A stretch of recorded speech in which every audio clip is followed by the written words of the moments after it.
Hi guys, I'm Samina and today on the Cupcake Confession, I'm going to show you how to make this amazing berries layer cake. So it's a lovely layer cake with fresh cream and berries, and it's got a nice bit of almond meal in it. So it adds a good bit of nuttiness. Now I love the flavor combination of almonds and berries and fresh cream. It's very summery. I've also made a really nice milk powder sugar syrup, so it adds more of the creamy milky element to it.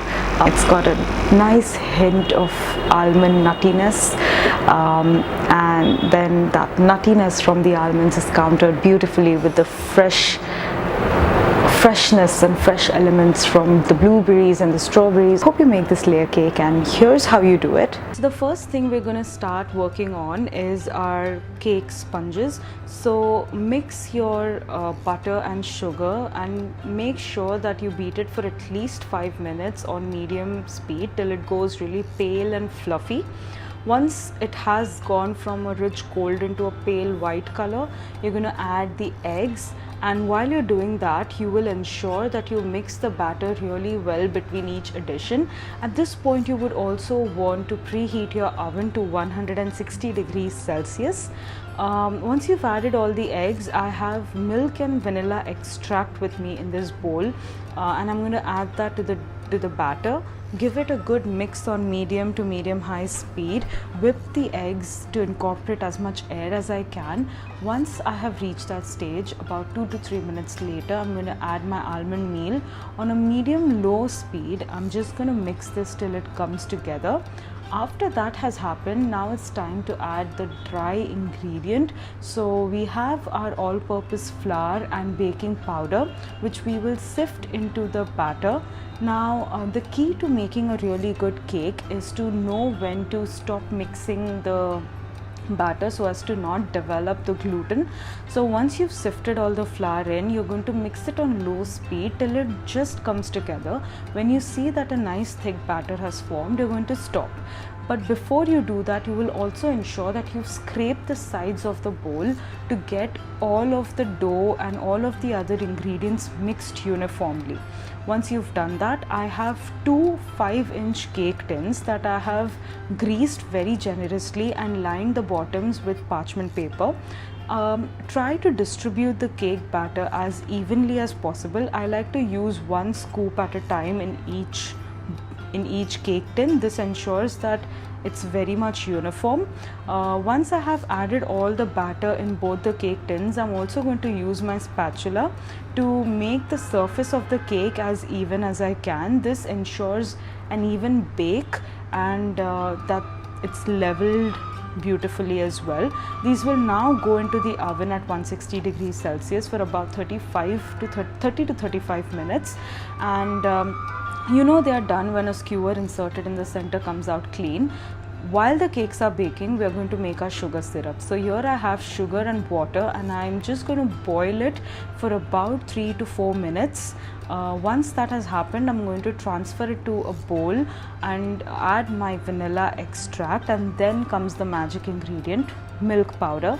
I add a good generous amount of some milk powder, give it a good mix, and then leave it in the refrigerator so it cools down and thickens slightly.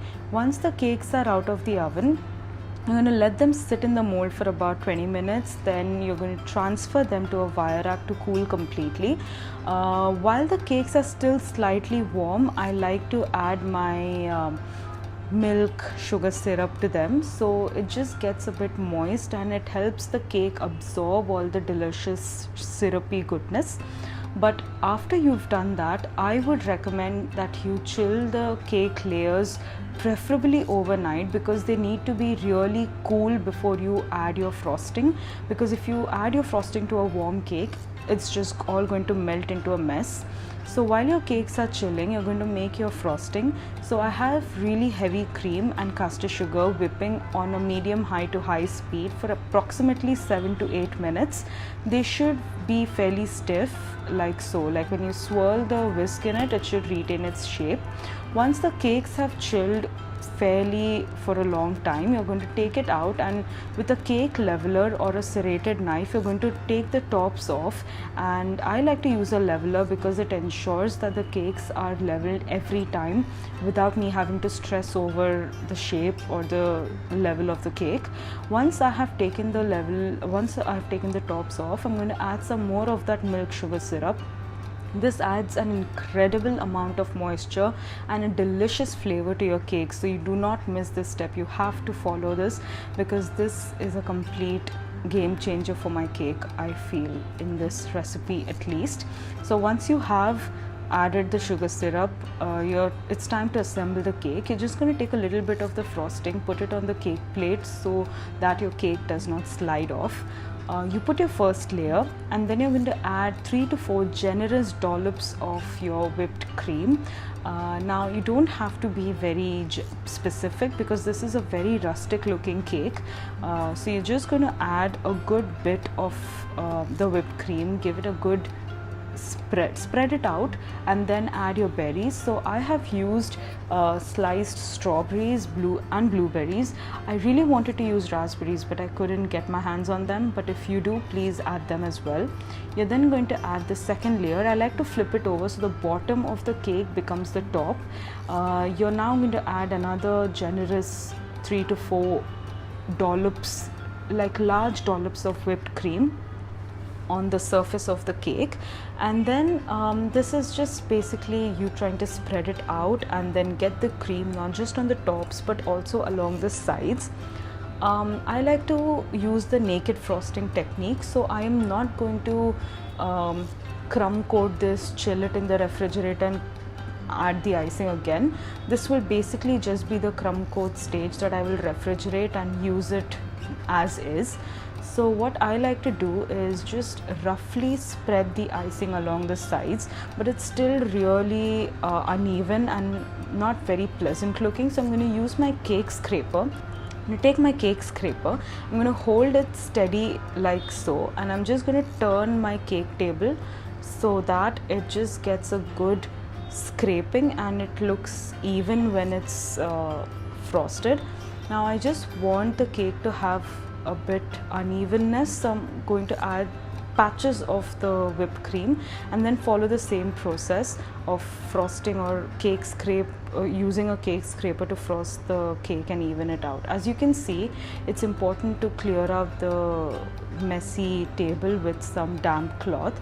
And finally, now you're just going to decorate the cake with some beautiful flowers.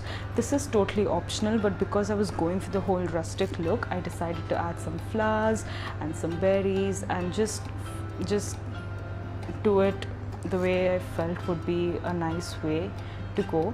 There is no specific rule to this, it's based on what you like to do, and I've just added some leaves as well, and there you have it. That's my almond cake with fresh cream and berries, which is perfect for a celebration. If you have guests coming over for entertaining, trust me, they will be completely blown away.